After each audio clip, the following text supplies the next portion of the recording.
Here we are with our fourth episode of UU Campus Q's, where we take your actual questions about UU Campus Ministry and find some answers.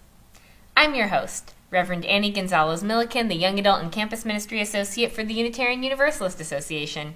Along with having an absurdly long name and job title, I work to support students, faculty, ministers, religious educators, and UU volunteers with the sacred work of serving the spiritual needs of college students.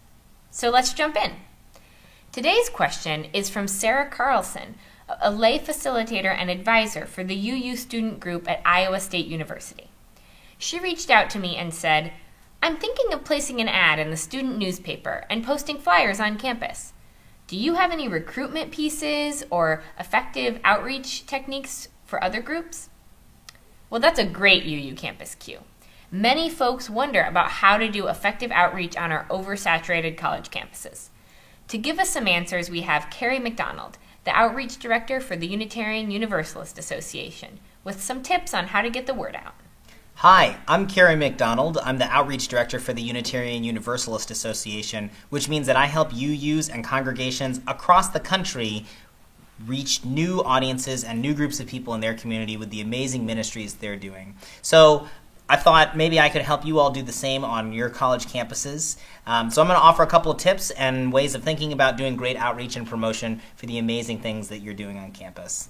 The first is to know your own campus culture, which I'm sure you already do, but take time to think about how other groups promote the things that they're doing. Some campuses use bulletin boards all over the place for everything. Some people chalk up the sidewalks. Others have regular email digests. So make sure that you're using the venues that other folks use and expect to find out about other cool things going on campus through those venues. The second thing is that it's really helpful to advertise specific opportunities. So never just say, "Hey people, we exist if you ever want to hang out with us."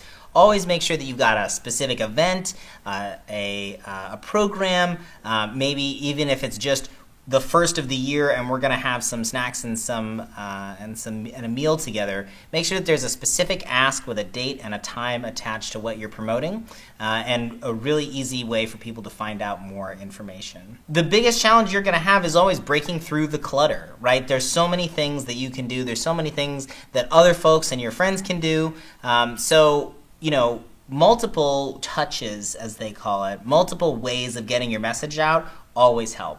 When someone sees something on a bulletin board and then they see the other thing shared on Facebook that's the same event, that helps them, jog their memory and realize, oh, hey, maybe this is something I should pay attention to.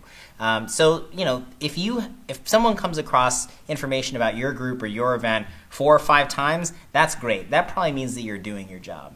And don't forget to work the personal connections in those networks.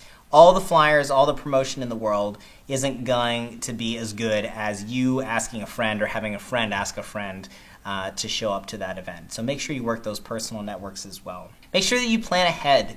Good promotion takes time, and particularly people need to plan their schedules. So if you're planning at the last minute and you've only got a couple of days to promote, then you might not get the same kind of results that you want to in terms of folks showing up. So think about a 2 to 3 week promotion timeline. Much more than that, and I suspect folks will forget, and closer to that, and people might already have their schedules booked. So make sure that you plan enough in advance so you'll give yourself good time. Follow up. Whenever you have one event, make sure you're getting people's contact information so you can let them know about the next one. You're building that little bit of relationship. That's always an important thing for any event. Make sure there's a way to sign in. Make sure you follow up with people. And this is just a general rule that I have in the work that I do, is don't make crappy stuff. When you make flyers, when you create a title for your event, make it fun, make it interesting, make it eye-catching. Also make it clear. One of the most popular downloads on UUA.org is a little flyer that looks like this. And it's things not to say to young adults at coffee hour in a church. Maybe you've seen it before. But I think part of the reason this works is that it's brightly colored. It's really easy to read. You can see we didn't put the words on top of a picture, so it's hard to tell what they say. I know a lot of folks are copying in black and white, so you want to make sure that things are actually legible. The things that are important to pay attention to, like the title, is in really big font, and you can see it from a little ways away. And it's kind of eye-catching, right? It's got a little bit of graphics, it's got a little bit of imagery. You don't have to invent a new flyer every time you do something, but maybe you want to work with a template. But the point is, make something that's eye-catching, that's going to break through the clutter, both online and in person. And finally, if all of this sounds like a lot of work to pull off good promotion, just remember that if no one is there to see the great work that you're doing, then they're not taking advantage of what you have to offer. So it's better to focus on promoting a couple events really well than to try to promote everything the same. So I hope those tips will help you get the word out about the great stuff that you're doing on campus. Feel free to reach out to us at outreach@uua.org if you've got some great stories to share. We're always looking to share those stories more widely in the world of Unitarian Universalism. Thanks. Thanks for those tips, Carrie. And remember, just don't do crappy work. So thanks for watching UU Campus Q's, where your campus ministry questions get answered. Do you have a UU Campus question? Email us at campusministry@uua.org, or you can tweet with the hashtag UU Campus Q's.